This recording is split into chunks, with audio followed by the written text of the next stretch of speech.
Bonjour les enfants, j'espère que vous allez bien. Bonjour aussi les élèves de Magali, bonjour à mes élèves. Aujourd'hui nous sommes vendredi 19 juin, 2 jours avant la fête des papas.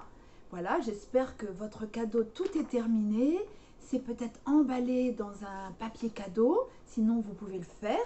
Et puis prêt, caché pour l'offrir dimanche à papa.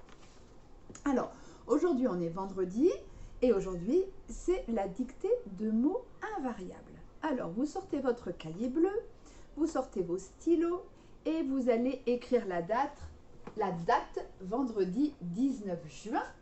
Vous tirez un trait de 6 carreaux et vous écrivez dictée de mots. Je vous attends, vous mettez une petite pause et puis on y va pour la dictée des derniers mots invariables du CE1. Alors, faites une petite pause, écrivez la date, dictée de mots et vous revenez vers moi. Alors, maintenant que vous êtes prêts, je vous dicte les mots. Alors, attention, je peux les mettre un peu dans le désordre, d'accord? On y va. On commence avec vraiment. Donc, on est au stylo bille bleu. On n'oublie pas de passer des lignes pour ensuite corriger. Vraiment. Un petit tiret. Tard. Un petit tiret. Je répète, vraiment, tard, tout à coup.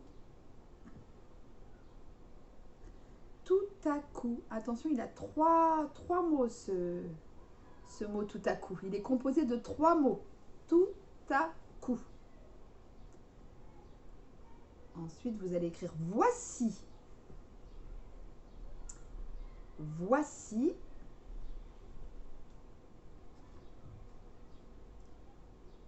Très. Très. Voilà.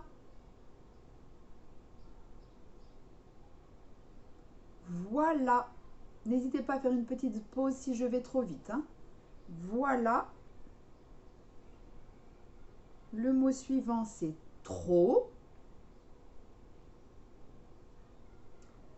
Trop. Attention à la petite latte à la fin qu'on n'entend pas. Vite. Celui-là, il n'y a pas de piège. Vite. Et vers, quand je vais dans une direction, vers quelqu'un, vers un endroit. Je répète tout. Vraiment. Tard. Voici. Tout à coup. Voilà. Très. Vite. Trop. Et vers. Donc vous relisez bien. Vous faites attention à toutes les petites lettres qu'on n'entend pas. C'est vraiment le problème avec les mots invariables. C'est pour ça que c'est un petit peu compliqué. D'accord? Et puis ensuite, un adulte corrige en fluotant vos erreurs. Et vous allez dans Mes amis les mots réécrire le mot comme il faut sans erreur. Et vous essayez de bien l'enregistrer. Donc vous faites une petite pause, vous faites ça et après on va faire un autre petit travail, on va faire des soustractions à retenue. Alors, les soustractions à retenue. Donc, en dessous de votre dictée corrigée, vous allez écrire opération en rouge. Donc, je vais tout effacer, ça sera plus simple. Voilà, vous allez écrire opération. Oups. Opération avec un S parce qu'on va en faire 2. Hop. Et je vais vous mettre les opérations en ligne et vous les mettez directement en colonne. Unité sous unité, dizaine sous dizaine, un chiffre par carreau. Alors, la première, c'est 85 moins 48. Et ensuite, la deuxième, c'est 62 moins 39. Donc, vous ne les écrivez pas comme ça, vous les écrivez directement en colonne, d'accord? Vous les écrivez en colonne et vous essayez de les faire. C'est soustraction à retenue, donc attention, il y a la petite histoire que il n'y a pas assez d'unités, donc on va taper chez la voisine dizaine pour lui prendre une dizaine, d'accord? Donc, je vous laisse faire, essayez de faire tout seul et on corrige après la petite pause. Alors, vous avez essayé de faire vos soustractions à retenue tout seul. Donc, on va corriger ensemble et je vais raconter la petite histoire. Donc, 85 moins 48. Donc, 85 moins 48. Alors, c'est possible. 85, c'est plus grand que 48. Donc, c'est bon, je peux le retirer. Maintenant, on s'occupe des unités. 5 unités et je veux en enlever 8. Impossible. Donc, il me faut une dizaine. Donc, toc toc, chez la voisine dizaine, pouvez-vous me passer une dizaine, s'il vous plaît? Oui, bien sûr, je vous passe une dizaine. Donc, je vais faire en rouge pour que vous voyez bien. Donc, je rajoute une dizaine ici, je mets la petite barquette, et comme j'en ai ajouté une ici, j'en enlève une ici. Je mets au-dessus pour bien rester dans la même colonne. D'accord? Et maintenant, on est prêt, on peut. 15 moins 8. Alors, ceux qui ont du mal, vous pouvez faire, je retiens 8 dans ma tête. 8, 9, 10, 11, 12, 13, 14, 15. Ça fait 7. Donc, 7. Et ensuite, 7 moins 4. Je pars de 4, 5, 6, 7. 3. Donc, la réponse, c'est 37. On va faire la deuxième. 62 moins 39. 62 moins 39. On tire bien son trait avec une règle, contrairement à moi. On y va. On peut faire 62 moins 39 parce que 62, c'est plus grand que 39. Donc, pas de problème. Maintenant, on s'occupe des unités. J'ai 2 unités et je veux en enlever 9. Pas possible. Je vais aller chercher une dizaine chez la voisine. Toc, toc, toc. Voisine, pouvez-vous me passer une dizaine? Oui, oui, je vous passe une dizaine, donc je la mets à côté des unités, ça fait 12, et j'enlève une dizaine ici. Ça fait qu'il n'y a plus que 5 dizaines. 12 moins 9, donc on peut faire 9, 10, 11, 12, ça fait 3. Et ensuite, 5 moins 3, on peut faire 3, 4, 5, ça va faire 2. La réponse est 23. Alors, est-ce que ça commence à rentrer les soustractions à retenue? Ça doit commencer à venir. Hein? Sinon, n'hésitez pas aussi à regarder les petites vidéos de la semaine dernière pour vous aider. Voilà. Et de toute façon, on va en faire tous les jours jusqu'à la fin de l'année. Comme ça, ça va bien rentrer dans la tête. Et puis, quand vous serez prêt, après, on mélangera des soustractions à retenue et des soustractions sans retenue. Il faudra bien faire la différence entre les deux. D'accord? Alors, on va continuer. Donc, évidemment, si vous avez des erreurs, vous corrigez bien. N'hésitez pas, s'il y a trop de gribouillis, il faut mieux la barrer et la recommencer en dessous, plutôt que de faire plein de gribouillis et de ne plus s'y retrouver. D'accord? Donc là, ensuite, on va faire un petit... Il y a encore 2 choses. On va faire un petit exercice sur les mots de la même famille. Donc, normalement, je vais aller là-dessus. Les mots de la même famille. Oups!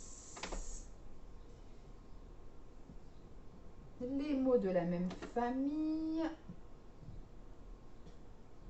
Voilà, normalement vous avez cette feuille-là que vous avez imprimée sur le Padlet et vous allez devoir prendre vos crayons de couleur ou vos feutres, mais il faut attention que ça soit des feutres assez clairs, d'accord, pour ne pas recouvrir le mot.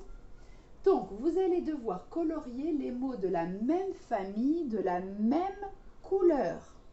Donc, vous allez devoir choisir plusieurs couleurs et colorier. Alors, vous vous rappelez ce que c'est qu'un mot de la même famille? Les mots de la même famille, ils ont une partie commune qui se ressemble et ils ont un rapport entre eux, ils ont un lien. D'accord? Donc, on va juste en faire 2 là pour que vous remémorez. Donc, vous prenez un feutre. Donc, moi, je vais prendre du vert, par exemple. Et je vais prendre, hop, voilà. Alors, moi, je ne vais pas tout colorier parce que sinon, ça va recouvrir. Par exemple, si je prends le mot place, que je décide de faire en vert, d'accord, le mot place, vous pouvez colorier tout le petit nuage. Il faut trouver un mot de la même famille là-dedans. Il y en a peut-être un ou plusieurs. D'accord? Eh bien, j'en vois un qui est le mot déplacer. Vous voyez, quand on a une place, déplacer, ça veut dire qu'on l'enlève de sa place. Et vous voyez, on voit bien place, P-L-A-C, hein, C-E. Donc, on voit qu'il y a des lettres communes et en plus que ça a un lien. C'est le fait d'enlever de la place. D'accord? Il y en a d'autres. Je ne vous dis pas. Donc, tous les mots de la même famille, de la même couleur. D'accord? Donc, il va falloir plusieurs couleurs. Et tous les nuages doivent être coloriés. Voilà pour cet exercice-là. Et oups! Et l'exercice qu'il faut faire en dessous. Hop! Alors, vous devez retrouver le mot simple qui a servi à écrire ces mots et entoure-le. Regardez, il y a un exemple. Par exemple, le mot allongé. Allongé est écrit à partir du mot long. Vous essayez de trouver le mot le plus simple possible. Par exemple, ici, dentifrice, on va faire le premier ensemble. Le mot de la même famille de dentifrice qui est le plus court possible, le plus simple possible, ça va être... Ah, qu'est-ce qu'il va me faire là? Il faut que je change ma couleur. Hop, et que je fasse plus fin. Voilà. Donc, ça va être dent. Donc, vous entourez dent. D'accord? Et dentifrice, c'est un mot de la même famille que dent. Donc, vous essayez de trouver le mot le plus simple. Donc, ça, c'est pas très compliqué. À chaque fois, vous devez entourer. Donc, c'est tout pour les mots de la même famille. Donc, là, vous faites cette feuille-là en entier. Vous vous faites corriger par un adulte. D'accord? Et ensuite, vous la collez dans votre cahier bleu. Voilà. Et quand c'est collé, vous faites une petite pause et on va faire une dernière chose ensemble. Alors, la dernière chose, quelque chose que vous aimez bien, c'est le chronomate. Donc, je vais aller sur le chronomate.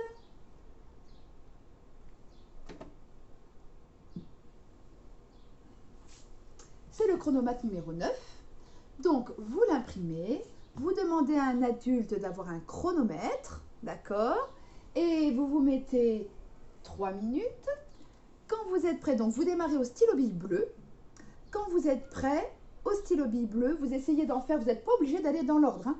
Vous en faites le maximum, vous allez vers ceux que vous connaissez bien. Vous essayez d'en faire le maximum en 3 minutes. Quand arrive 3 minutes, l'adulte va dire stop.